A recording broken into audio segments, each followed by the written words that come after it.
अस्सलामुअलैकुम नाज़रीन, आज मैं आप लोगों से नहायत ज़रूरी अनवान पे बात कर रही हूँ।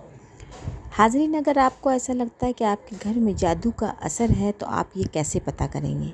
इसके लिए आप पहले सुबह सवेरे उठकर घर में झाड़ू लगाएं। झाड़ू लगाई हुई मिट्टी को इकट्ठा करें और उस पर 7 बार ला हौल वला कुव्वता पढ़ करके फूंक मारें। फूंकने के बाद आप उसको सूंघें। अगर उससे आपको मछली की खुशबू आती है तो वो उर्बाए हदीस की पहचान है।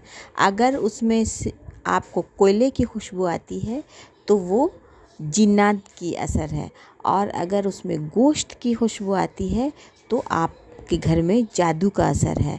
और अगर खुशबू अच्छी आपको लग रही है तो कोई भी किसी भी तरह का असरात आपके घर में नहीं है।